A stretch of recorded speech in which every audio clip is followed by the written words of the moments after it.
probably seen us all over the racing world and doing a lot of racing designs for events and race teams, but we also do a lot of stuff from small boutiques in small cities all the way up to Fortune 500 companies. Your brand deserves to be seen. We print on more than just shirts, hats, jackets, bags, and much, much more. Custom corporate branding starts here.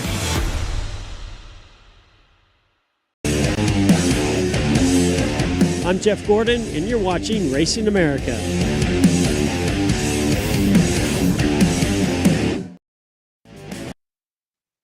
Well, hello, everybody. Welcome once again to your favorite racing show this week, one more time on a Hump Day edition, Wednesday edition. Showtime Bobby Chappie right here, the Iceman Rodney Rodriguez, that's that man on your left. And we are here for another fun-filled racing adventure with you guys, as always, live from Texas. Holidays are here, man. Starting to feel a little holiday around here. Nothing like 85 degrees in the middle of November, right? Week before Thanksgiving. Feels great here, dude. I went outside to pull in a trash can and sweat my ass off on the way back. And it's like 100 yards, if even that far. Come on, man. What's going on? I don't know. It was supposed to rain, like a coming tomorrow. Yeah. Coming. Or Friday. And in typical Texas fashion, the way it works around here, it's not just going to rain. They say it's going to flood. There's like flood warnings already out right now that I saw. Yeah, if you live in the hill country, you're screwed again. So yeah. What's our X handle? I can't find it. Man, at Revved Race Talk, I think is what that is. I don't know. You gotta get with the social media guy there. I think at Revved Race Talk. I could be wrong. That would be good to know, though. That would. Yeah, well, hell, I don't know either. I can't find it either. Yeah. Well. Anyway, you can catch it. You can catch it on the X. You can catch it on the Facebook. You can catch it on any major platform. Of course, we are on Racing America. So yeah, there's lots of play, and the podcast. A lot of people ask about audio only stuff. We still do audio only. It's just the audio only is not live. Every now and then we'll be live on Texas Sports Unfiltered when the producer remembers to set that up. But you can catch the podcast usually the next day. If you go to revvedupsportshow.com, right in the middle of the page there, you'll get the audio where it's just audio. You ain't got to look at us. So that's always there, and they're all there. All you have to do is click on that one, and we'll start getting some of that other stuff archived. We've got stuff that we're working on for in the off season with some more legends. Talked to one today that's going to be a lot of fun here in a couple of weeks. And Bobby, we got to mention, because I saw the post that came out I saw it, our friends at On Demand Shirts, great partner of the program. And then our friends at Stems, where next week, and I believe that's going to be on Wednesday. Again, it's all out of my control. I believe on Wednesday, we are going to have a special edition of Revved Up with some big news about the South Texas IMCA Modified Series. Big shit happening there. Yeah, it's good to partner with Racing Series. Obviously, if you want to partner with us, just contact one of us and let us know. We are, national now, and we have a pretty good solid reach of different people all across the country. So if you're interested in a series and want to work out something, just hit us up and let us know. We're proud to be partners with everybody. Yeah, absolutely. So yeah, are you in the holiday gig yet? Are you when does all that start for you guys? Well, like work Christmas. Or regular? Huh? Working or the house stuff? No, like getting the house ready and all that kind of stuff. I usually let Elizabeth take care of it when I go to the Derby, but it doesn't look like I'm going to the Derby, so yeah. Well, X is working, by the way. It just clicked on. And that's the other part about it. You can set notifications to where I guess that's Racing America, where this computer just popped up and it's like Revved Up is live. So boom, there you go. So yeah, lots of cool ways to do it. So I got to tell you, Bobby, dude, I am all over it, because I've been talking about I think I mentioned this to you, but I'm not going to be around the house. Not going to be around the family for Thanksgiving for the first time in the 25 years that I've been living. For the first time, I'm not going to be around.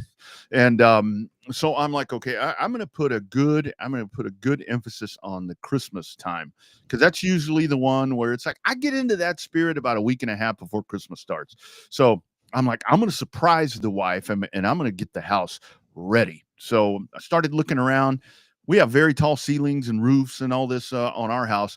So I call my friends at Humbug Holiday Lighting and got a quote. Dude, my house is decorated. The whole front of the house is decorated right now. The roof lines and over the garage and the thing. Nobody's even close to being ready to. Dude, my house. This you're the only one on the block probably doing that now. The Griswold Mansion around here, dude. I've got red and white candy cane lights out there. Man, I am set. And they'll come and take it down too, don't they? Y'all, they take it down. They take it down when you tell them to. They'll store it. So yeah, and then next year they come back out and they put it back up. So hell yeah, man. I'm all over it. I'm all over it this year. I'm like fired up. I'm excited. I'm excited about Christmas. Sucks to be gone during Thanksgiving, but that's okay. Yeah, I'm not. I don't usually get into it. Like I said, normally I'm gone to the Derby, and Elizabeth will go pick up the tree and come back, and it's all decorated and all of that. And we didn't do much for Halloween. So I joked with her. I said, we didn't decorate for Halloween. We're not decorated for Christmas. And she says, that's not how that works. So apparently I'm going to get overruled on the Christmas decorations this year. So maybe I'll holler at your buddy to come help us. I usually do the Christmas decorations like maybe a week and a half before is usually when I do it. And it looks very bad. I mean, it looks very piss poor. So yeah, it's pretty styling. Friends, remember the program is live, so we'd love to hear your comments. And if you have show topics that you want to talk about, because we've got a lot to discuss, obviously, tonight. Ricky Brooks is going to join us here in just a little bit. But tell us what you think right there. You see it on the screen. Comment to win. We get good comments there. We get a multitude of comments, and we'll ship you over to your front door a RUSS Revved Up prize pack, courtesy of our friends at On Demand Shirts. We'll get your contact information and ship it right to you. We won't even bill you for the shipping, man. We are full service up around here. So drop those live comments on here. If you're on Twitter or X, that's kind of the harder one. You can actually comment to the Racing America Twitter page there, and we can go back and look at that. And if you are the winner, we'll reach out and get a hold of you for all that. So we are in the waning stages here, Bobby. Now everything is big race. I mean, everything. As we talk about it now, yeah, it's all dirt and pavement, man. This is what it's all about right about now. I mean, it is big show season. We talk about it coming every year. It feels like it sneaks up on us, although it doesn't. I'm not quite sure why every year it feels like it's sneaking up on us, but at the same time, I think that it's really good. I mean, obviously, you know, when the NASCAR season's over, that last little bit of just that, you get that special feel, you know, because now we're starting to get the Derby pictures. We got to see Kyle Busch's Derby car released today from the Bryson Lopez shop. I mean, you just get to see a lot of really good vibes, right? You get to see a lot of this special. I love the fact that people put a lot of effort into the Derby, but damn, they spend a lot of money on wraps with the possibility of tearing that shit up. I mean, they look great with the Christmas themed and ice themed stuff, but man, we've seen it more oftentimes than not. A lot of them special liveries, as our across the pond people call it, the special liveries they have there for the snowball weekend generally are the first ones that get tore up. Yeah, and the thing about it is it's so different now to where, like with the Derby, for example, like we'll talk with Ricky about this as well, to where it's, I mean, now you've got a multitude of events that are all kind of stack up to where in the past it's always been, and even on the dirt side, to where you had those single events at the end of the year that were very specific for this time of year and pretty much freestanding. But now it's like we talked about with the Bigley and then with the Derby. I mean, they are right on top of each other. And what's even more impressive, especially in this day and age where we talk about the cost of racing and so forth that's involved, to where you look at, and I know that there's separation there between the different sanctioning bodies and you know, racetracks and all this different stuff. But when you go in there and you look at this, I mean, the entry lists that they have across the board, I haven't seen it. And you know, we're not privy to the stuff, you know, with modifieds and some of the other stuff in Pensacola. But just to see that you have that many that are planning to try to do, in this case, both of those races, that's pretty damn impressive. right now, because it's a pretty penny, like you said, to run one, much less two or three of these big events, even with dirt. Yeah, with the dome. When we talked to Cody last week, and then Chili Bowl, the Chili Bowl list came out today, a very preliminary Chili Bowl list, and I'm looking at that and I'm like, holy smoke! I mean, there are already so many people ready to go for these races. Yeah, I mean, it is what it is. I mean, it's perfect time to get there, and I just have it. I mean, it's good. It's a good feeling. Like, you just really have that good feeling, because it's like, our buddy Larry Mack. It's 88 days to the Daytona 500, right before we can get back to another party, and there's multiple races that they talk about there on Channel 90. And it's the Derby and it's the Chili Bowl. And those are the two biggest off-season races. But now this Bigley race is getting big. And I don't know if it's getting the credit that it deserves for getting as big as it is, especially a week before the Derby. Yeah, and what I like, there's a lot of things that I like about the Bigley, but to me, it's one of those things where I think that's such a great race for, let's say, somebody that's newer, because we always talk about trying to get new people into the sport or whatever. I think the 128 is somebody, or is one where you can get somebody in there, and it's much more compact. It's very it culminates in the big race, but it's, I mean, very restricted on the time that you're going to see cars on the track. For the teams, it's very cost saving. And at the same time, when you get the race, it's a race where it's going to, and no offense to the other race, but it's a race the race is going to happen fast. I mean, the tempo is just so fast. When you talk about a 128 at the Freedom Factory, that's kind of what you want right there. And that's why I say with NASCAR, I think a lot of what NASCAR needs to think about doing is shortening races.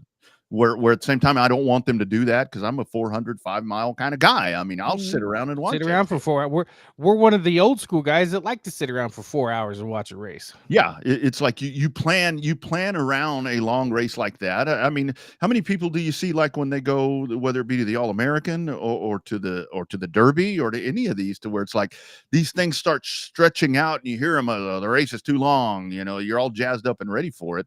That's what I like about the Bigley, is it's going to be boom and you're done.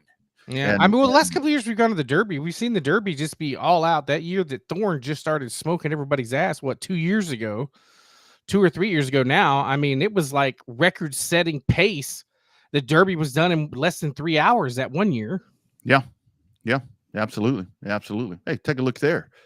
The folks from TSU checking in. We'll get you some Daytona thoughts coming up, because that is right around the corner. And Rachel Plant is checking in as well. Hello, Rachel. Hello, Kayla. Thank you all for being a part of the program this evening. One of you or two of you or some of you might be taking home a Revved Up Sports Show prize pack, courtesy of our friends at On Demand Shirts. All of that happening here tonight. But let's hop over and talk some racing. That's what we're here to do. And we are here to welcome in one of our good buddies, just one of the best dudes in short track racing. It is our man, the great Ricky Brooks. How you doing, sir? Good. How you doing, Rodney? Thanks for having me on. Absolutely. Thank you, sir, for taking the time. I know it's a very, very busy time. So before we dive into the 128, I had heard some rumblings and saw some different things, but I wasn't sure exactly what was going on, and I wasn't brave enough to ask you. But I see about 30 minutes ago, boom, UARA Pro Late Model Series. Talk about that, man. That is so exciting for you guys. Yeah, it's we've been talking about it for a while, and it was just time to go ahead and dive off into it. The races are a little heavy at Auburndale, but we're going to put Auburndale on the map. The Rex has been one of the people that supported me with a sportsman from day one, and him and Jerry up at Highland Rim, and then we got the 125 at the Rattler. And then we've got a TBA date on there. We'll announce that later, but that's going to be pretty big if everything comes together. Excellent. So, Ricky, once again, thanks for joining the show. What goes into the schedule like that? I mean, obviously Auburndale's pretty heavy on it, but it's like, is it like just market demand for it? Is it just to have a feeder series, if you will, to the supers? I mean, it's not like you just randomly wake up one day and say, you know what, I think I want a Pro Late Model Series. Let's go. I mean, it's got to be a lot of moving parts and pieces on that deal. There's a lot of moving parts, and it's been in the works for some time. The Sportsman Series is doing really well. And there's a lot of people down in Central Florida that has pro car now, and there's some being built, and everybody needed a place to go to, so we're just giving them a place to go race. It wasn't just on a whim that we just decided we wanted to do that.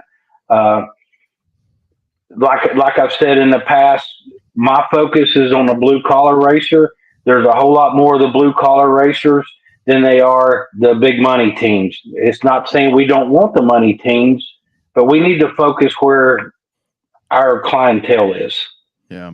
And Ricky, I can only assume that this is going to be, I mean, because the model that you have for the supers and so forth, where it's not a points thing to where it's like the accumulated money and so forth, that's what's going to crown your champion and so forth. Will that be the case as well with the pros? And then the second part of that question, will it be the same thing to where it's limited practice, tires are limited, all of that? I mean, the great model that you built with the supers and the sportsmen, will that carry over to the pros? Correct. That's going to be the same model. Love it. Love it. That is so And great. we're going to, and our rule book for next year is going to dictate some stuff for 2027. We're going to kind of dial some of that stuff back in 2027. So if some people may say I'm going out on an island by myself, but I don't believe so. No, I don't think so either. No, you'll have the hardcore people that'll follow you just because of the success you've had with URA and the supers. In terms of let's talk about the before we get to the big league. It seems like there for a while, some of the super stuff was dying off, and some of the other with the quote unquote big money teams, those kids and drivers were moving to trucks or to ARCA.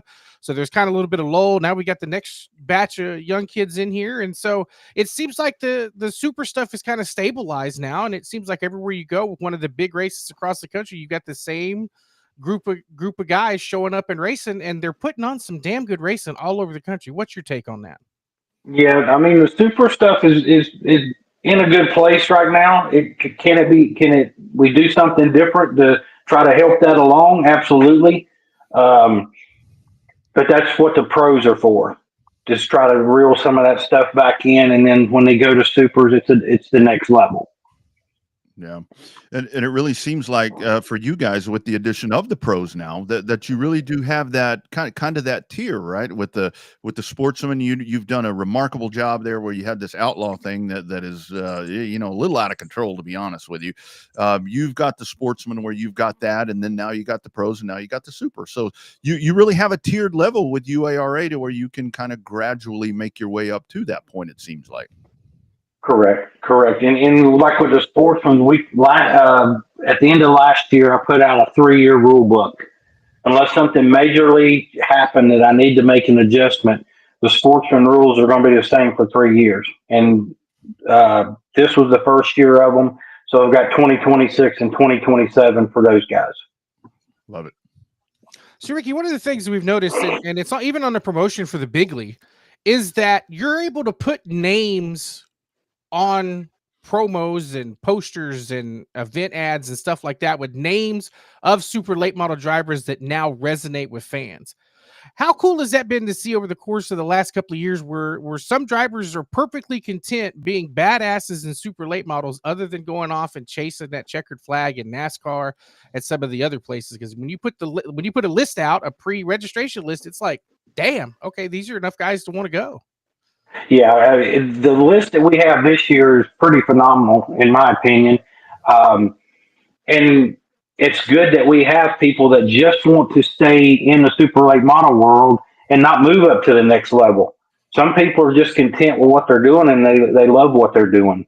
And we need that. We need that bad. We need more people to hang around longer instead of go to that next level. Yeah, it's definitely a destination, which I mean, to me, top of the list for me is super late models. I mean, even on the dirt side, if I'm having to pick a dirt series, for me, it's a super late model. I mean, that's just where it resonates with me. We were talking, Ricky, before you came on about what I love about this race is the Memorial 128 there at the Freedom Factory. You have long races. You have all of these where it just consumes so much time, and I'm talking about from button up, from the start to button up to just everything. This right here, the restricted time on the track that the teams get, to me, that's even more pivotal because it makes them work harder. I mean, tires, it saves them money the way that you have all of that programmed together, like I was talking about. And then you have a shorter race in duration that's going to really ramp everything up. Talk about the Bigley 128. Not only that, you got the Bigley name on it. This is just such a big race to wrap everything up for you guys. Well, 2 years ago, when Billy asked me to take this deal over, it was his vision of what his dad would have wanted. And it's a 2-day event. You don't spend a bunch of money on tires. It's 128 laps. And we've kept that vision. I've been asked numerous times, why don't we take the car count up to 32 instead of 28? They may come a time for that, but right now we want to leave it 28, the 28 starters. We have 2 15-lap B mains to make it into the 128. And then we have a 50-lap race that pays very well, pays better than a lot of 100-lappers. Mm-hmm. So everybody gets to race, and nobody leaves there with junk tires because you put 3 or 4 laps on them. Yeah. So it's turned out, I think that's what entices people a lot is you get 2 days at the racetrack. I park rigs on Thursday afternoon just so they don't have to take them to an Airbnb or a hotel. So they're parked in their spot. So Friday morning when they walk in there, they're ready to go. And we don't have a ton of practice. I mean, we've got practice on Friday and like an hour and a half on Saturday, but you're not running the car to death. Mm-hmm. And then the race itself is a 4-tire race. It pays like a 200, 300 lap race, probably better than most. And you race Saturday and you get out of there and go home, and the Friday night, we feed everybody Friday night that's in the pits. So that right there is one big thing. You don't have to worry about leaving the racetrack, go feed everybody. But now you're 10, 11 o'clock getting to the hotel. Right. So, Ricky, the thing that I love about the 128 is when you look at the entry list, it's the who's who. There's guys that can win this race. That there's 15 guys on that list that can win this race, this upcoming race. And I think that it's even more impressive is the fact that you've got those calibers of drivers coming in right before the Derby.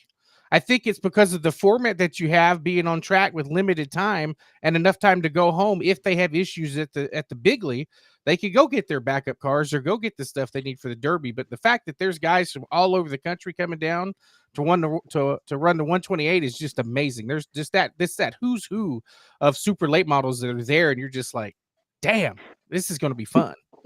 Yeah, the list is pretty amazing. We hit 51 entries today.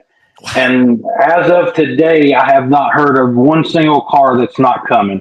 You always lose about somewhere 5 to 10%, but I haven't heard of anybody not coming this year. So I'm preparing for 51 cars plus the 20 sportsman cars that are going to be there that we invited to come. So we're planning on a packed pit area. Man, that is great. That is great. And a great facility there to be running there. I mean, I know the support for the Freedom Factory and so forth is just tremendous there in that area there of Florida. I do want to ask you, how rewarding is it for you where you as the president of UARA and with everything that you've been able to build here with the series, because now there's going to be 3, that you have this many drivers that want to come be a part of your program. And I talk to drivers from all around the country, and they say we want to go race for Ricky because we know he's gonna be stern. He's going to be, they may use other words to describe the way that you're going to operate your race that I don't really want to say with you right there, but they know you're going to be fair. I mean, how great is that for you to know to what you have built right now to see this outpouring of support that this series has right now? It's truly amazing. And the reward of having an event go well, everybody leave there not pissed off. That's rewarding as well, knock on wood, we hadn't really had any problems the last couple of years. So hopefully that continues down the road into next year. And the support that we've had for the Bigley this year is overwhelming. So, Ricky, my next question is a little complicated. And more so because it's got your promoter hat and your series owner hat on. And no, I'm not begging for a race in Houston. Everybody asked about that all the time. But in terms of getting a new race to a new track, what is it, a chicken or an egg scenario? Is it a market size? Is it a sponsor deal? Is it the ability to pull cars, or is it just all of it to say, run a new venue, whether it be Houston or, ABC Speedway in Southern Florida? It's all the above. I mean, everything has to work. I mean, it's got to work for the series. It has to work for the racetrack, or they can't do it. Next week we're releasing our super schedule, and it's going to have a new state and a new track on it. And the amount of interest that we've already had with that between the racetrack and the racetrack sponsors and their cars that already run there has been pretty good. And, this deal just got done here in the last 4 or 5 days. So I'm pretty excited about that one when that schedule comes out next week. And then the Rattler, we just announced a few weeks ago that the Rattler's paying $50,050.50. So that's going to be big for the Rattler next year. Yeah, and with the Rattler, Ricky, how great is that? Because once that became under the helm of your organization, the Rattler is already just a great event. I mean, that's one of those that you have in your short track bank of destination races. But since you guys have taken that over, I mean, it's just grown so much. And now with the purse, kind of talk about that venue again, South Alabama Speedway, just great people there. I mean, there's absolute top notch people. You've taken this and you've elevated an already great event. You got to be really proud of that, man, because that's a circled one. That's a circled one for a lot of people now, if it wasn't already before. Absolutely. A lot of people didn't know the Rattler paid what it paid in the years past for some reason. But for the 50th, we wanted to take it up a notch. And that's what brought the pro thing around as well. I'm already there. The sportsmen are there. Last year after the pro race, Kevin got with John and told John that he wanted me to handle the pro race in 26. So everything just fell in line.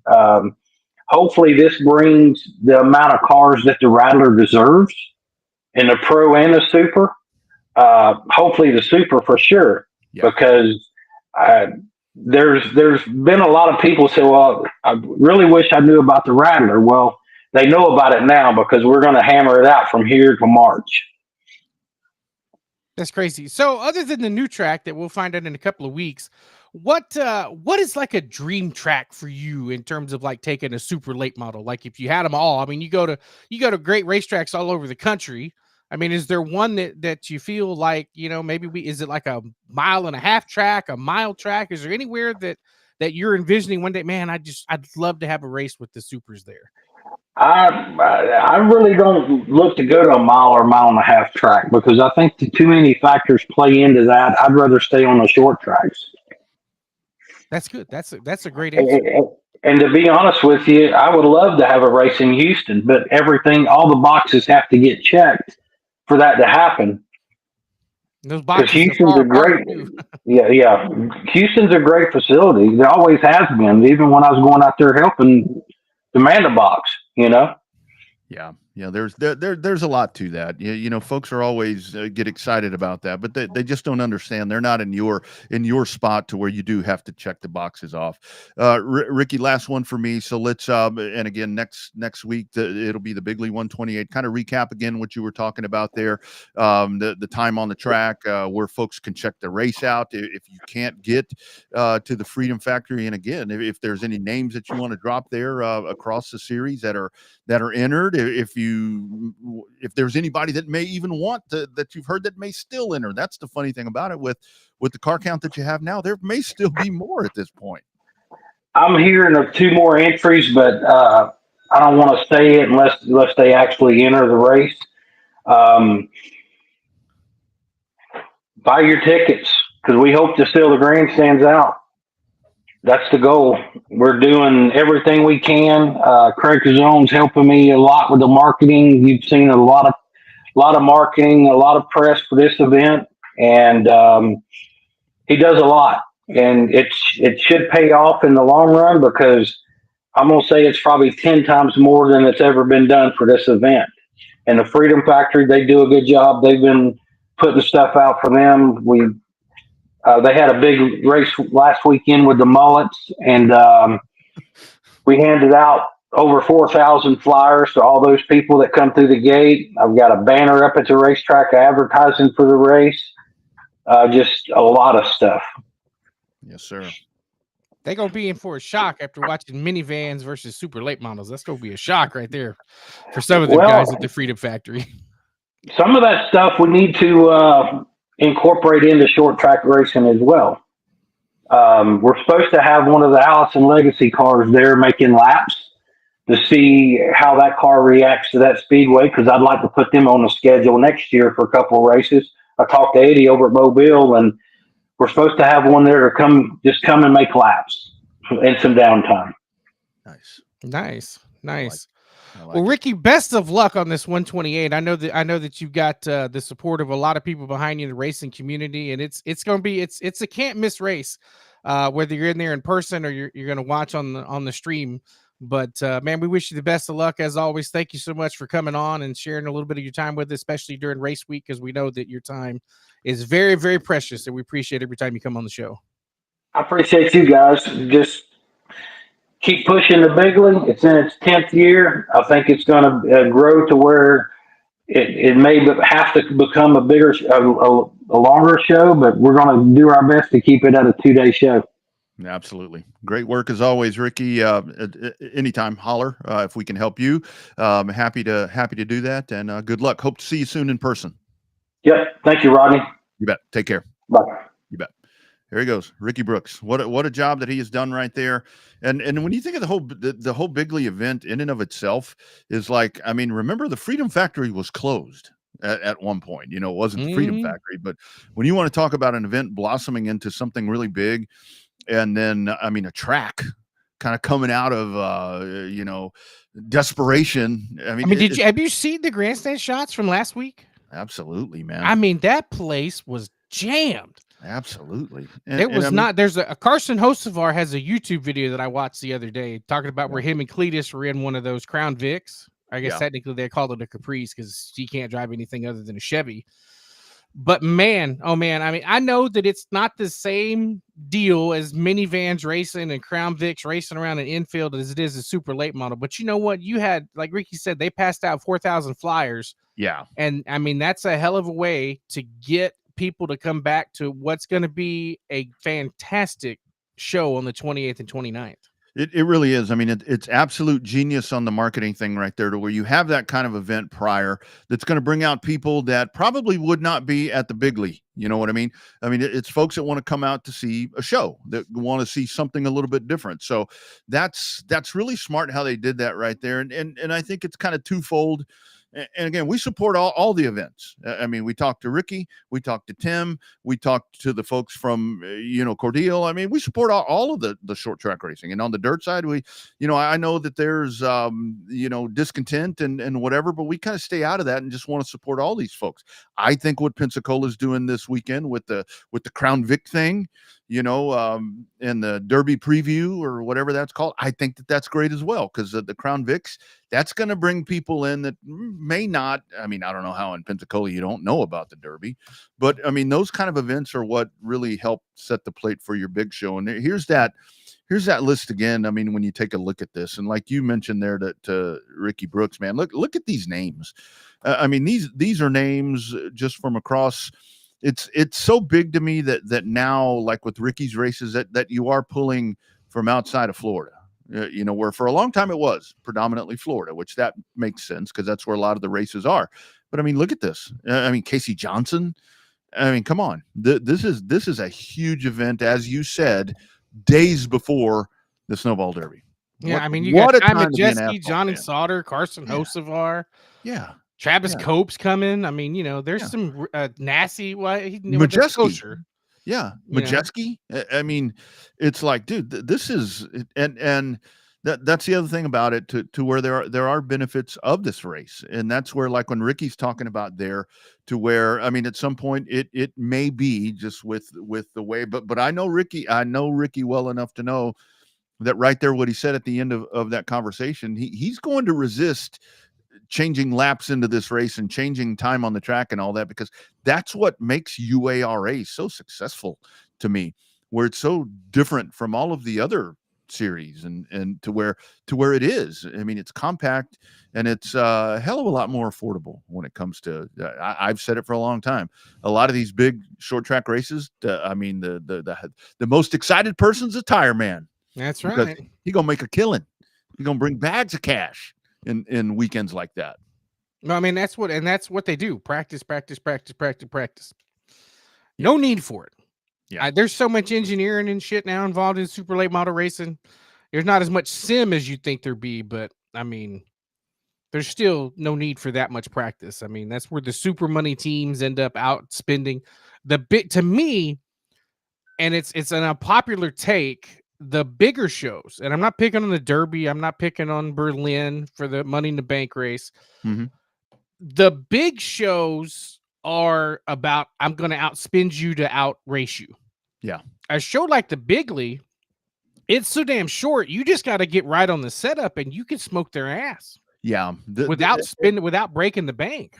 Yeah, because you don't have the amount of controlled pit stops and all that you have, and these cars right now, I mean, they are that technologically advanced to where, like we talk about the Cup car, to where it's like, if you miss the setup on the Cup car and you roll off the trailer, you're fucked. I mean, because you can't go in there and adjust on those things like you can on the supers, the pros, and I mean, shit, you want to talk about adjusting the sportsman. I mean, those are the ones where you can really get in there and tweak the stuff that we grew up tweaking. But I just love the fact to where, with a shorter race like this, it really does make it in the 128 to where you got to be pretty damn good off the truck, because you don't have. You go out in that first practice, if you've missed it pretty bad in the first practice, you're treading water, because, like he said, what do you say, 51, and they're going to start 28. You'll be running that 50 lapper for sure if you're not careful. Yeah, and that's a lot of good cars that are going, I guess in this case, going to Pensacola, because jeez, man, this is a loaded field. Loaded field. It's so damn impressive. It really is. You get that quality of car a week before the Derby. Yeah, no doubt about it. Actually, not even a week. I mean, those guys show up on Wednesday. Like, oh yeah. I've got friends that live near there. One of them's car, one of them's booty is up here on this screen, and I'll get a text early in that week. Why do I hear cars on the track early in the morning into late at night? Why do I hear cars on the track? And that's what that race is, and the Bigley is not that race. So, again, you guys, comment to win. You guys are doing a great. Now that's the comments that I like to get tonight. So, be sure and comment to win. We'll get you a RUSS prize pack if you are the winner tonight, and it's a Revved Up Sports Show T-shirt and a Revved Up Sports Show cap, courtesy of our friends at On Demand Shirts, and we will certainly get that into you here just as soon as possible. Speaking of on-demand shirts, how about another word from our great friends at On-Demand Shirts? Precision, consistency. Just like in racing, these are our values as screen printing, embroidery, and everything in between. If it's branded, we can do it. Absolutely. On-demand shirts, and they help out a lot of racetracks. They help out a lot of drivers, and we've talked to James Cole. And again, programming reminder coming up next week. I think it's probably going to be on Wednesday. Be sure and check the socials, and we'll definitely get that buttoned up for you, to where we've got a holiday edition. I had actually thought about taking off next week, to be honest with you, Bobby. I was going to run that by you, and then somehow I got in a conversation yesterday, and it was like, oh man, we really like to talk next week. I'm like, hey, you got something to talk about? We want it here first. That's right. That's it's all too often we see stuff and it's like, why don't you call us? Why didn't you let us talk about it? So if somebody wants to talk about something, we can get this thing rolling. It's pretty easy to make happen. It really is. It's a lot easier than what people think. And it's you know, and Until most it doesn't work. till it Until doesn't it work. Yeah, doesn't like I work. mean, like when you're in a hotel in Vegas and the internet sucks, yeah, then it's hard. But I tell you, this little box back here that runs all this, when that son of a gun isn't cooperating. Anyway, speaking of speaking of comment, Vegas, dude, have you seen all that damn rain on the Formula One track about ready to flood it out? no, I was watching Monday Night Football. Go Cowboys! Great job. I was nice to Dallas last week because of everything, and I saw some aerial pictures. I'm assuming that was of the track. I didn't even know. Is it raining there? Oh, it's been flooding all that. That the same system that made them Nice. cancel the NHRA race there at Sonoma. They've ended up having to cancel all kind of street concerts and all kind of stuff in Vegas because of the fact that it rains for, like, even when we were there over July 4th, it rained its ass off for 2 hours and flooded for 6. Ooh, damn! Like So- it's so damn flat. Like a lot of those casinos, like up underneath the Flamingo and the Link and all that was under 4 foot of water, and it only rained its ass off, really damn hard for about 2 hours. Yeah, and it is, like Bobby mentioned, Formula One coming up there at, I guess this weekend it is there on the modified street course at Las Vegas. So Formula One's still going. It's like you get IndyCar that is done way early, which I wish they would stretch it out a little bit. But it's so funny where I'm kind of changing my stance a little bit on that, and this is where we can kind of go back to the comment here from TSU or with Daytona, to where I'm kind of changing the stance a little bit to where I do wish that IndyCar ran later, but now I'm beginning to understand it a little bit better, because maybe this whole thing about the point system and so forth this year, it really kind of making it make sense a little bit more to me, to where NASCAR trying to compete with the NFL. And I know people say, well, don't count the NFL, don't count college football. Bullshit. You have to factor that in, though. Those two entities are at a breakneck level right now of popularity. They're going to put a hit on you. I'm still surprised that it's more on Cup than Xfinity, but anyway, I digress. But that's where I'm like, okay, I think I'm kind of starting to understand the IndyCar mindset a little bit better, why they get done so early. Yeah, but your budget has to be so weird to have your last points race in October. Yeah. And find a way to make all that money last to keep your employees employed from November all the way through the end of February. Yeah, it's a good call. To me, that's a hell of a way to budget.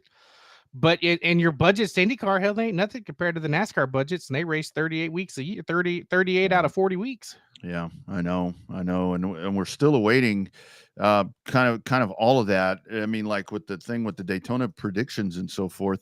And again, Daytona is such a crapshoot. I mean, we can kind of touch on that a little bit. I mean, I think that's where I think if you're a NASCAR fan, I would really think that once Denny Hamlin gets everything back in when he wants to race again, I know he said it, countless times, that where right now it's the last thing on his mind. I mean, for Denny Hamlin to come on out, and that's a guy that's won the Daytona 500 multiple times.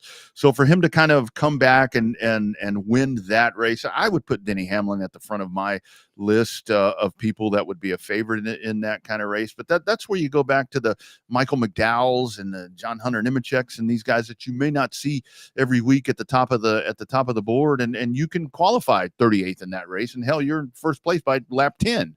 No. So I think it's just so wide open. But a Denny Hamlin win in the 500, another Denny Hamlin win in the 500, I think would be great. Where at the same time, it would kind of suck if you're Denny, because it's like, man, I can win one of the hardest races there are to win, but I can't button up a championship. And then what he just went through there in November at the finale, it's like, God, hell, he may really want to quit. Well, he did say on his show that he would have begged Joe Gibbs Yeah. to retire at the top. If he didn't win a championship, he said that. I mean, and the only guy would have totally benefited by that would be Corey Heim. Yeah. And he still haven't said what he's doing. I know. And I don't think the door on his truck is opened up because there's somebody else that's supposed to take that seat.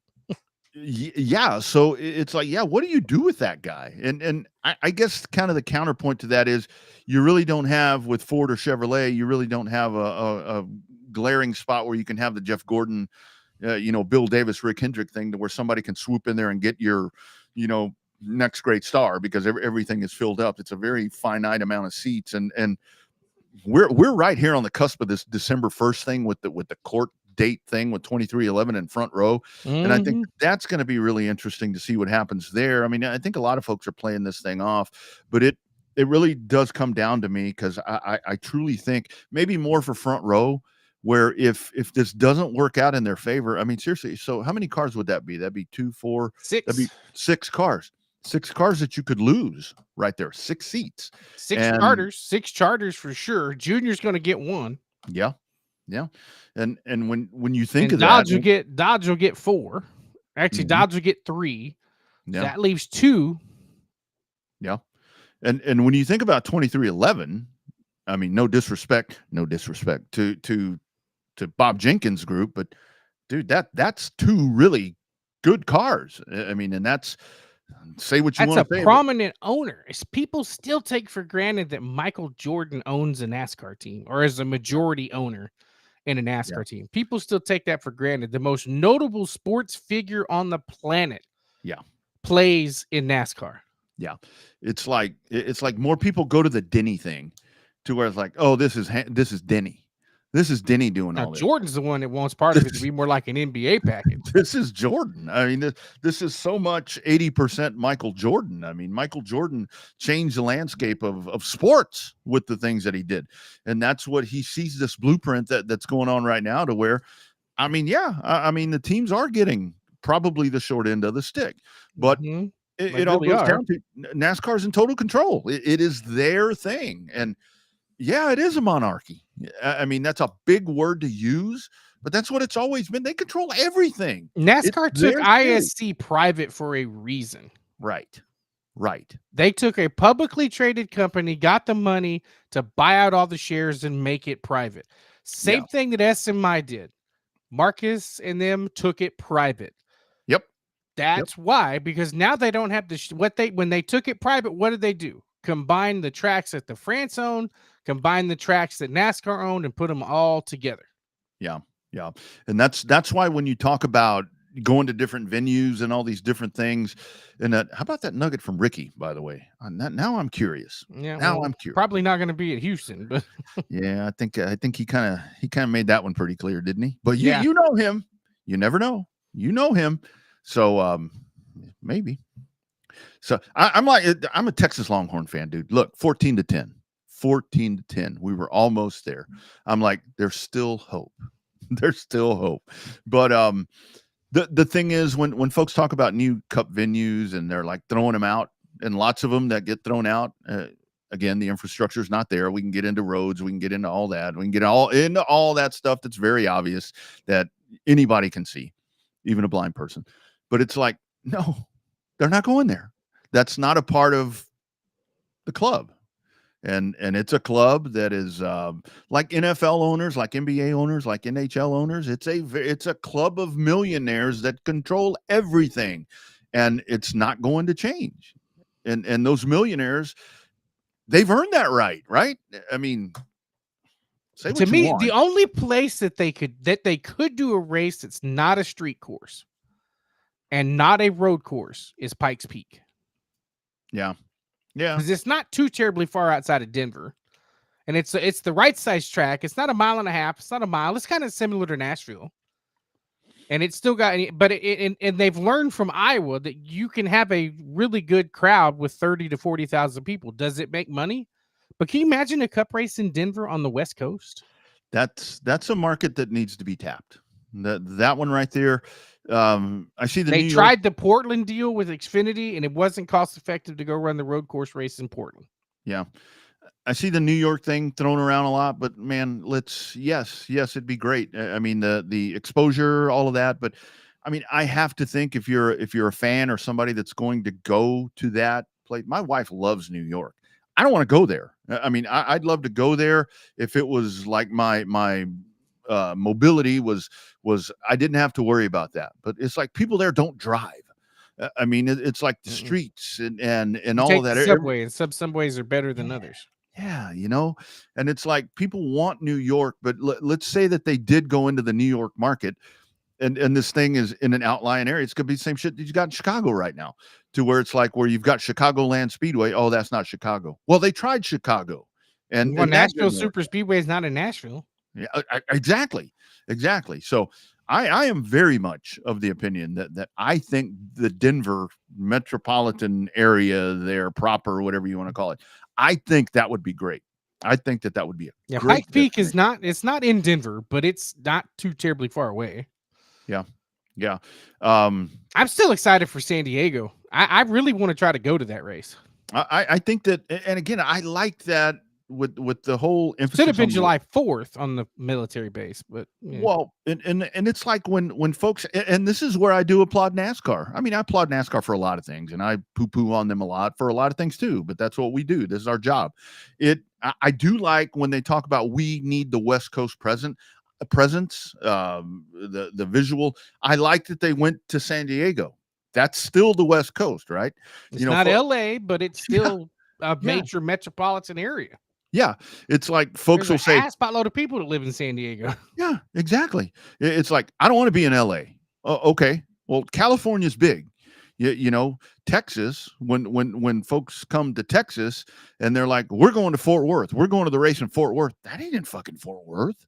I'm sorry. It's close, right? But that's not Fort Worth. That's 20 miles north. 20 miles north. Grapevine. Yeah. I mean, it's in Denton County. County. It's probably closer to Denton than it is to Fort Worth. Yeah.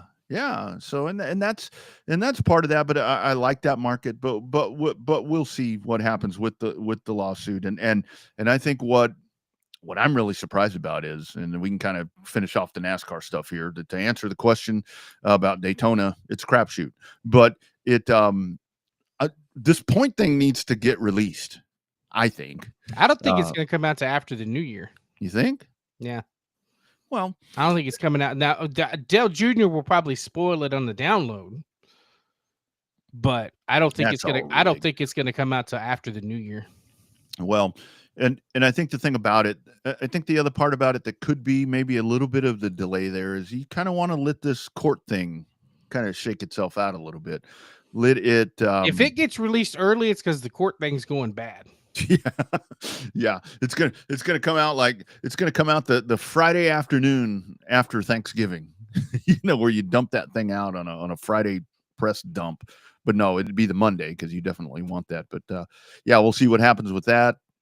Sounds like it's still going to be some sort of playoff system, which, I mean, I'm sorry. I think it needs to be. I'm sorry. I know I'm in the minority, I guess, but a 36 race thing just doesn't. I mean, I'll watch. I mean, I watched it when I was a kid. Didn't really understand what was going on because a lot of those point things were locked up. And I'm seeing a lot of where folks are posting, the 92 Hooters 500 isolated incident. Isolated incident. That was one time. Most of the time, it's two guys. Yeah. Usually, it's two guys. Every once in a while, you do like 1999 and have three from 97 to 99. You got three with Dale Jarrett, Mark Martin, and Jeff Gordon. Yeah. Every once in a while you get, but it's usually two guys that run away and you see those guys fight. And it's just like, I mean, I don't know. I think they're on the right track. I mean, hell, I'm just happy they brought Rockingham back. Yeah. Well, and I know a lot of folks kind of go back to where it's like the consistency part, and they kind of revert back to 96 when you had Gordon and Terry, and Terry won a couple of races and Jeff won 10 or 11, whatever he won that year, and it was like, but the consistency of Terry Labonte won him that championship. If Terry Labonte would have beaten Harry Gant, if Harry Gant had 10 wins. Probably wouldn't be that same correlation there. It was like Jeff Gordon just wasn't very popular at that time. Remember, it was like anybody but Gordon, kind of like what we're seeing right now with a lot of these guys. So it's like when you start having these conversations and you go back and forth on what systems work, it's very look. I mean, I used Terry Labonte's, both of Terry Labonte's championships. Consistency, yeah. I mean, I think in '84 he won a race. I think. And Darrell Waltrip won a lot of races, but Terry he and the Hagen team were just so consistent that's how you reward a championship. Very rarely does the guy that win the most races win the championship. I know. Rarely. I know. And that's why the change was made. The emphasis on winning and the remember the whole Kenseth thing. Why did this happen? Because everybody bitched about wanting to not see a full 36 race season. That's why. That was number one. I know. Yeah. Number two, he wrapped it up 3 races early, and now nobody wants to see a 1 race playoff. I mean, it's like, no, you're never going to make a system that's happy for everybody. But at some point, I think it's going to. I don't think it's full 36. I think the most popular one, the most logical one's going to be 3-3-4.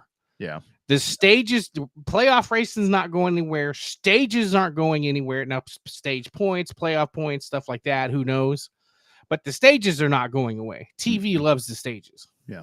Yeah. It's a built-in break. And I mean, that's where it's for the folks that say there's too many commercials. Well, I mean, when there's a stage break, you ain't missing nothing. Nothing's happening. They're running around under yellow, and NASCAR doesn't seem to be able to run quick yellows anyway.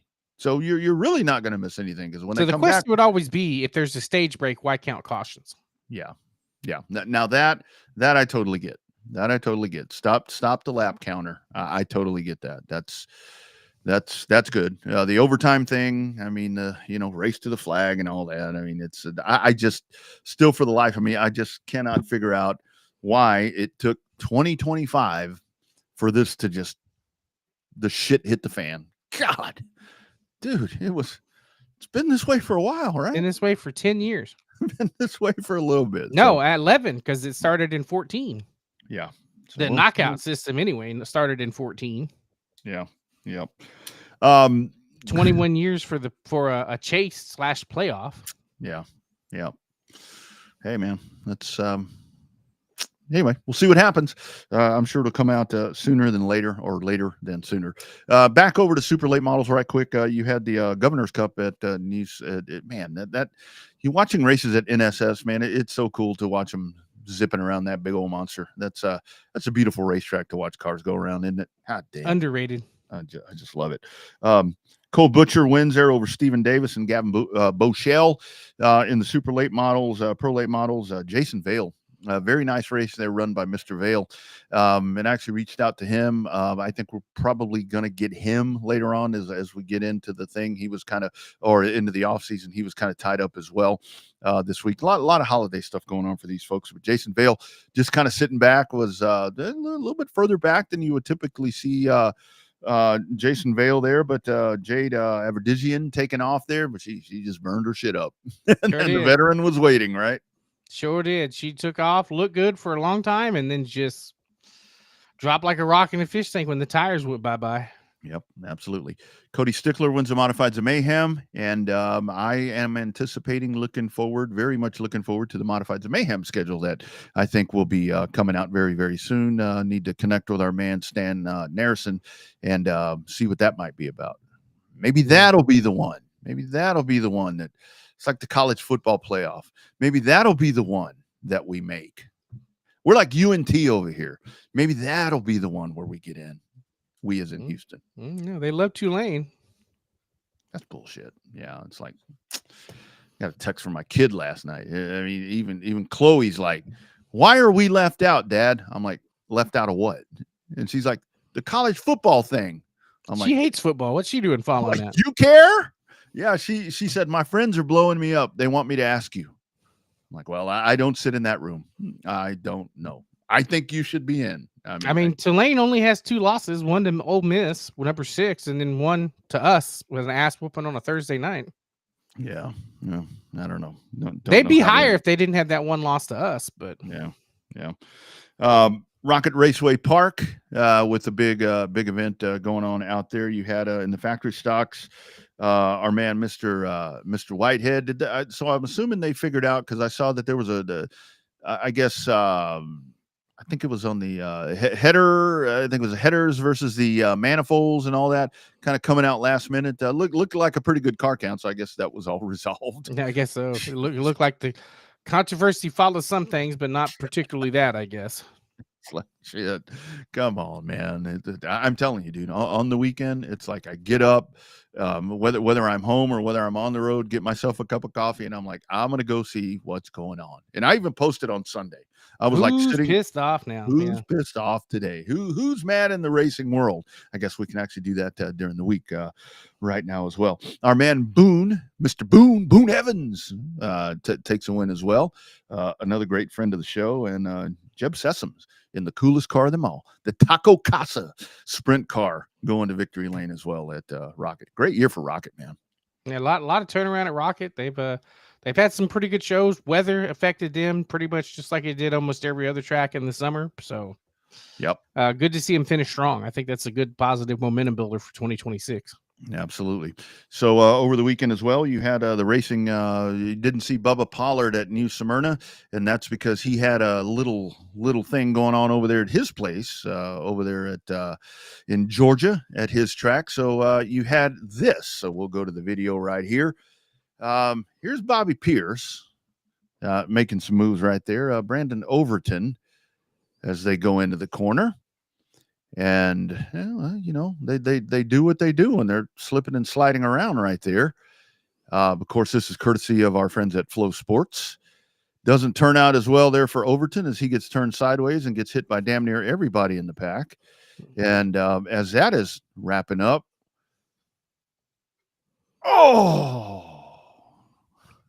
so close. For one thing, I'm like, dude, that helmet. Come on, that's man. an expensive ass helmet. That's a very pricey helmet. Your thoughts on that incident? I'll defer to you. It's a racing deal. Put your pants back on. You know, I've said this for the longest time to where when you have these things where guys are getting pissed off at each other, when you're throwing sliders, it's the nature of this way of racing. Quite frankly, I really don't see the problem there. I mean, you're going to pinch somebody when you're trying to pass them. I mean, that's what you do. I don't care if you're in a sport compact or if you're in a dirt late model or in a pavement minivan. If you're trying to pass somebody, you're going to pinch down on them a little bit. You don't want to. I mean, it's not near as egregious as the Cade Dillard, Garrett Alverson thing. Yeah, that was just deliberate. I mean, that was a very deliberate thing. But that's two separate incidents. This just looked like a race deal. It's super late models beating and banging off each other because it happens. Yeah. I mean, that's a whole thing to me where it's the nature of a slide job. People get so excited about the slide job, and you hear the announcers. And I mean, when I was calling dirt races, I get excited over a slide job. But what are you basically doing? You're going across somebody's nose. You are cutting them off. And it's going to happen, yeah. Yeah, when dudes get pissed off about that, I'm like, well, man, if you don't want that to happen, go race pavement. Kind of like what I say about the dry slick. If you don't want a dry slick track, go race pavement. You're not going to slide. I mean, I don't know. That just seems a little over the top for me. But again, it's a good show. What was Cody saying last week? Good show makes it exciting, and that made it exciting. That's right. The fans got something, whether you were a 32 fan or a 76 fan, you got something that you wanted. And if you weren't a fan of either one, you were just happy to see him throw the helmet. Yeah. And when it's all said and done, it's Jonathan Davenport with the sweep. Didn't win Flow Night Racing Night in America or whatever that was called, but it's JD. I mean, another one of those guys that's gotten pissed off about these kind of things that wins that. So you had that incident, and then you had this happen as well this weekend. Let's go to the videotape. There's Young Money in the lead. Slide job. Oops. Up and over. Went across the nose. Larson didn't get out and throw helmets. I think he gets it, Bobby. Well, I'm not sure he really meant that, but I think what happened is that the dude on the inside, Dason, there ended up he couldn't reach the brake pedal because he was busy stepping on something else in that cockpit. So that's what that was. That was not a racing incident. That was a stepping on it kind of incident. Yeah, Dason Pursley, who ends up winning that race there. I mean, after that, but it's like Larson. I mean, we can take a look at that once again. I mean, that is where with the other one, this right there, you just drive it hard into the corner. Larson, you know, in control there, and you just rip right across him. I mean, and again, I do want to say that I'm not going to say that it was on purpose or anything. It wasn't vengeful. intentional, but it was very, very avoidable. Yes. And that's where it goes back to, you don't make that move at that time. No. Maybe you wait. So just a couple of different incidents right there that had folks in an uproar. And I will tell you, that's where Kyle Larson, being that he is Kyle Larson, 2-time NASCAR champion and so forth, and arguably the greatest race driver in the world right now, you handle that a little bit differently like Kyle Larson does. Yeah, you're not gonna. He's not the type of guy to throw a helmet though. So yeah. No need to get out there and get silly with theatrics. But so there's your excitement right there. All of that courtesy of our friends at Flow Sports. Well, sliders, and not talking about the barbecue kind either. Yeah, lots of sliders. Lastly, I would love to get your thoughts right there as we see Larson flipping up and down right there, and then Corey Day made that look like amateur status. Yeah, he was one of the what are the people, the tightrope, the flying something Zambonis or whatever they are. Yeah. He was an acrobat this weekend, definitely. I know that the safety stuff is just incredible on these machines, and the speed that they're in very confined spaces, and you don't move around a lot when you have a crash these days. But it still is very you never know. I mean, you just never know. At what point they're better when they flip though, because they dissipate all the energy. It's when the sudden stops is when everybody gets hurt. Yeah. Do you think at some point, and I know that Christopher Bell talked about last year. I mean, I saw him in person, and I talked with him at the Chili Bowl, to where it's like, Coach is letting me do this. I think it's going to help me. And obviously it did. I mean, I think it does help, when you get out there and you're able to race during this little bit of time off that they have. But at what point, if you're Rick Hendrick and Joe Gibbs and Justin Marks and all these different people, and you see this time after time, middle of the week, you turn on Flow Sports or Racing America or whatever, and boom, there's your driver flipping up and down every which way. At one point, are they like, whoa, hold on. It's my investment right there. Yeah, I mean, it's bound to happen at some point, but I think it's kind of like the racers getting to do that is kind of like when I went to Rockingham. I got to go. I didn't go as a media member. I didn't go as a track official. I didn't go as staff. I went as a fan. So I got to experience the race, and it reminded me of all the reasons why I'm a race fan, because generally I'm a race fan first. And so it kind of rekindled my spirit a little bit, going and just getting to experience the race weekend at Rockham. And I think the drivers have that same kind of philosophy.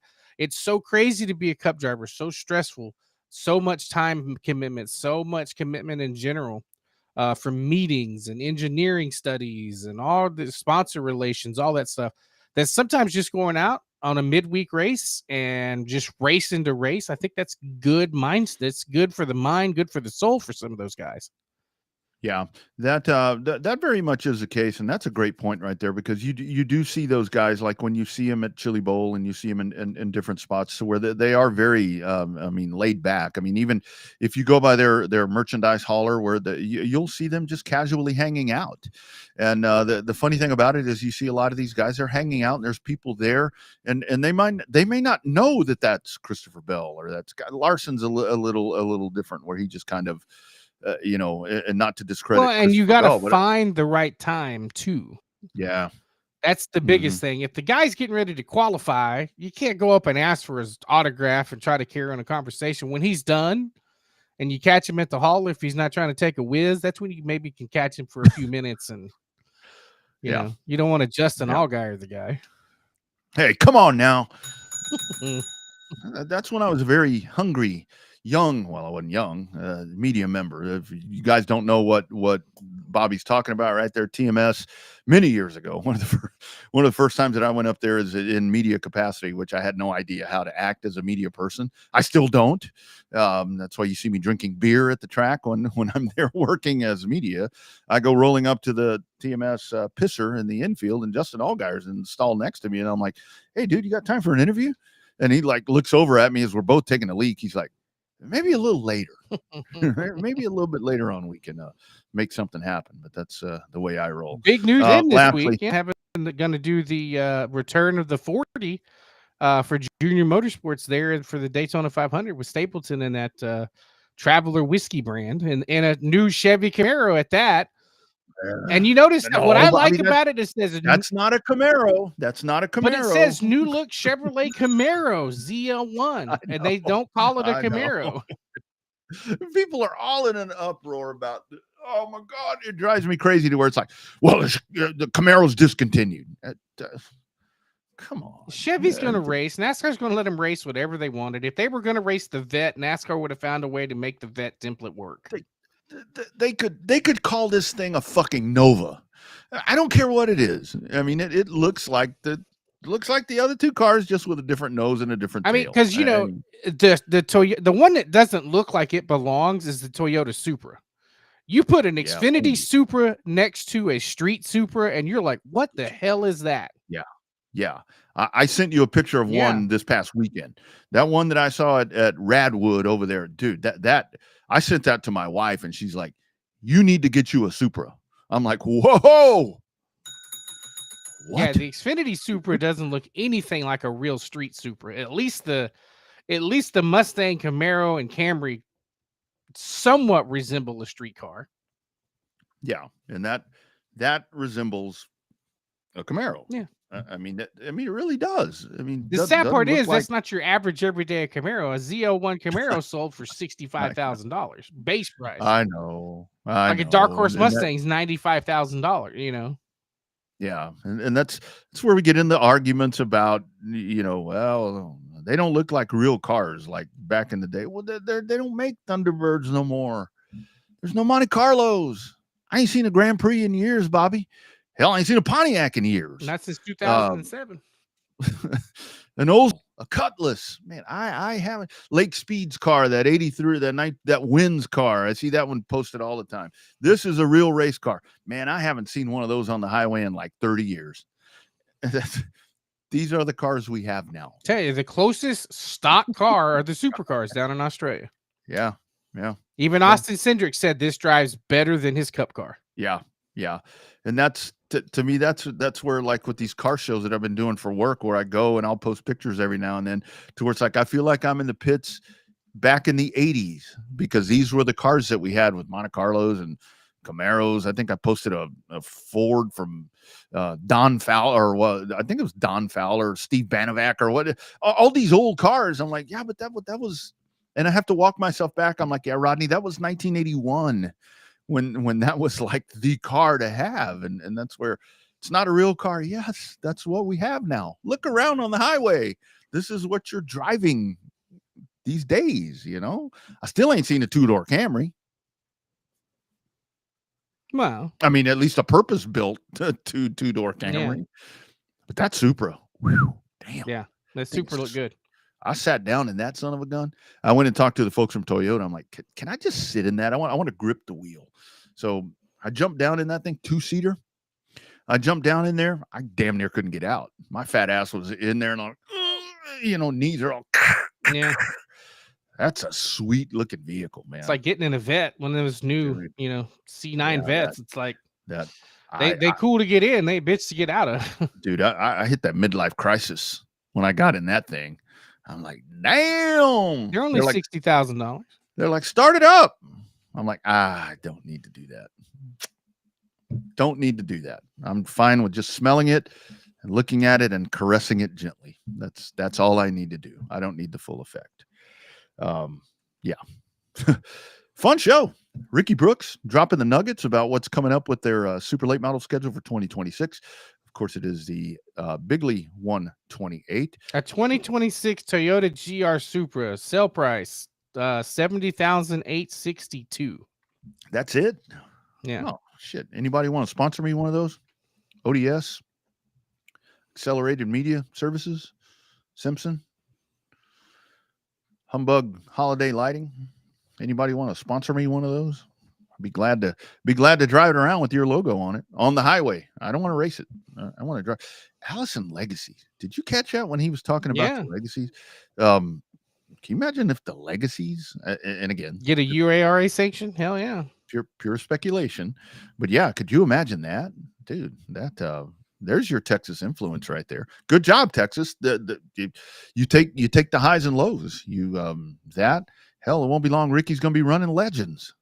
Oh, here's the deal. Toyota suggested retail price $62,865. Dealer installed accessory $7,997. Advertised price $70,862. Bright red, little too bright color for you. Well, I think if I was going to spend that kind of money, I'd go ahead and let them load it up. I'd go ahead and load it up. If I'm going to have a car payment, that is the beauty of my. I got to tell you too. I know Toyota's a bad word to a lot of people. I love my Corolla. That thing, it's a sharp looking car. I get a lot of people that are like, "What is that?" I'm like, it's a Toyota Corolla, inline V6 on the Supra. Oh goddamn! Don't tell me that. My car's paid for, looks nice, and I keep it clean, and it doesn't have any miles because I don't drive it very often. So but the wife did say you need that. Oh, I think actually she said we need that. So anyway. Beautiful car. Lots of beautiful cars out there, but that's your new Chevrolet that will be in the Cup Series in 2026. Again, thanks to Ricky Brooks for joining us. Great highlight videos that we saw tonight with all of the whatever. I guess we can touch on Texas. So we've got the Sparkling City Classic that will be coming up. Am I missing something in between? The shootouts this week. The shootout. Oh well, yeah. How can I miss that one? My God, talk about drama. Yeah, the shootout this weekend. Yeah, I'll definitely be drinking coffee on Sunday to see what comes out of all of that. Yeah, but hopefully that's going to be a well-attended event, and you can catch that I believe on imca.tv. If you're not able to get out to the South Texas Race Ranch, should be a good one out there in Corpus Christi. All right, man. Rest of the week for you. Batten down the hatches. You ready for the flood? It's coming. Ready for the flood. And also, final thoughts here. After some research, the X handle is Revved Race Talk. Okay, that's what I thought. REVVED Race Talk. Revved Race Talk. Yeah. 1,942 posts, but we haven't had one since June. We have got to get a social media person. Kayla. What are you doing? Anyway, yeah, we've got to get that thing moving. We will, since we did have comments, we will get all of that figured out, and we'll just probably, I know we do it on Texas Sports Unfiltered. We have a randomizer that just kind of picks a winner. So we will get that done. Need to go back and check the Racing America Twitter thing and all that. And somebody will be receiving a prize pack courtesy of On Demand Shirts, a RUSS cap and shirt. So we'll reach out, get your preferred shirt size and all that stuff, get your pivotal information, and get that in the mail for you before the holidays. And we'll do it again next Wednesday or Tuesday or Wednesday, whenever we do, because remember, next week before Thanksgiving, we have that special that's going to be coming up predominantly about the South Texas IMCA Modified Series. They are under rebranding effort and so forth, and they have chosen RUSS to be their launch pad of how they want to announce all of that. So we're very excited about that. That's next week. Look on the socials, and we'll get you the updated information on all of that. Yeah, that'll be fun. Looking forward to it. Other than that, family gonna do an early family Thanksgiving on Sunday. The PlayStation comes in on Friday. Also, chime in if you're interested. Right there. In a revved up PS5 NASCAR 2025 league. Rodney and I might be interested in doing that as a group No, project. I'm not joining any of those leagues. Too many that PS5 to me, it's like, oh my God. All right, so maybe one of us. I don't know. I regret that thing ever showed up. Because it's like I sit down, Bobby, and it's like 2.5 hours later. I'm like, oh, it's going to consume my Friday night. Yeah, well, I know. I'm almost contemplating taking off on Friday so I could just play with it all day. Well, I've made the mistake that I'm in career mode, and I'm currently in the Arkham Menards series right now, and I'm struggling. I've got a sponsor, but my performances aren't very good, so I need to step that up. I'm pretty good at the short tracks, but besides pissing off the drivers, I gotta get better. Gotta get better. D.L. Wilson, calm down, man. I thought we were buddies. Tony Breidinger talking shit about me for crying out loud. Come on, man. Well, shit happens. Yeah. I don't have to go. I'm going to find her in the garage and we're going to have a conversation. I got nothing for that. Chris Smith. So I can't play the new game. This dude's on PS1. Chris, I think the last one that I had was PS. I have an Xbox One, not an S or an X. I have an Xbox One. It can't play any of the new games I wanted, so that's why I'm investing in a new system at 46 years old. I had a PS. I think it was 2 was the last one that I had, or the only Xbox that I'd ever had, and I only have that because I won it in a raffle at the YMCA when I used to be a member over there. So I won that. It was used, and I had some games. Didn't play it very often. It was more for the girls. I did at my dad's house, and it's his video game. It ain't mine. I did play PlayStation, whatever it was, for NASCAR 98, because, I love that, Flirting with Disaster NASCAR game. We played the shit out of that way back then, around 1998. Now, Dirt to Daytona was my favorite video game. Yeah. What I did play a lot of and still have the system and will occasionally hook up and play the Wii. I like the Wii, like Wii. I thought you were going to talk about the Atari 2600. Still have that too. I'm going to send you a link. They have it on sale this weekend for Black Friday sale. They have an original Atari game for the PlayStation. Mine works. Shit, mine works. It's like now what I don't have now is the TV. The TV took a shit. 45-year-old TV and it quit working all of a sudden. Come on. I may need to borrow your VCR, but that's another question for another day. I've been doing some warehousing out in the garage. I have 3. Buddy, I will give you a VCR. My gift to you. Yeah, right. Merry Christmas. Being such a great buddy. I will give you a VCR.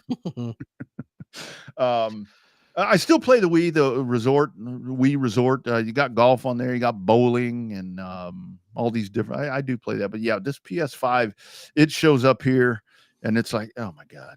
I'm like, I really don't need this. But then, I really really PGA 25. And like when you text me, it's like, what all games do you play? I'm like, racing, golf, and the football one. That's it. Yeah, that's all I got. I got a wrestling one the other day. So yeah. So it's I bought games before I bought the system. So what sucks is that it's just so, realistic. Like the golf one, it's like you're sitting there and you're like in the middle of this tournament because I'm in career mode in that son of a bitch too, So it's like you're sitting there and you're like trying to make a putt and you hear the birds, and the crowd is all. I hate it. I can't turn the damn thing off. So maybe I'll play in the league. See, I hate that thing. But anyway, rest of the week for you besides wasting all your time playing. Got a game on Saturday, a big game in the Dome against East Carolina. Can spoil their chances at a conference championship.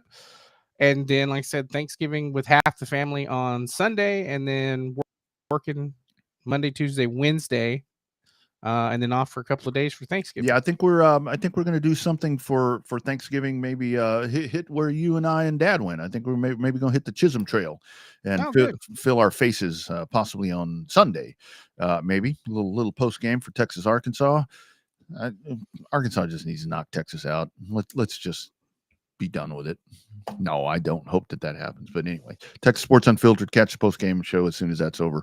And me and my brother, Zay Collier, will get you all the intel on Don't get too negative now. God, yeah. I know. You call yourself a fan. Anyway, whatever. It's like, then I got another one. It's like, you're a UT graduate and blah, blah, blah. I'm like, what? I've been to that campus, but I ain't never been to a class there. Are you kidding me? I've taken a leak on campus there before, like in a parking lot, but I never went to school there. Come on now. So anyway, all right, you guys. Thank you for being a part of the program. We'll do it again next week. Again, stay tuned to the socials because we got big STEM stuff that's going to be happening next week. We want y'all to be a part of that. Our friends at On Demand Shirts, Rachel Plant, Nick Robbins. I don't know who all is going to be involved with this, but we'll get it all put together and looking forward to bringing you that breaking news next week. Bobby, be safe up down there, man. Watch that weather. I know it'll sneak up on you real fast with the way things are happening. They're talking about strong. I'm actually not kidding. They're talking about strong winds, all these different things. We know how that shit can happen over there. So everybody be safe. For those of you folks outside of Texas, thank you for finding us. Be sure and check out all the socials and our Racing America folks. Don't forget to watch and like the YouTube. That's where all the special bonus content goes. That's right. So check out the YouTube channel, and who knows, maybe we'll give away some prizes for YouTube, but during the holidays too. Absolutely. Got to check that as well if we have any comments there. But the winner will be notified, and we'll get that over to you for this week. Until next week, he's Showtime Bobby Chaffee down south in the south part of Texas. I'm Rodney Rodriguez a little bit further up north. We'll catch you next week. Hashtag Real Race Talk. It has been the Revved Up Sports Show.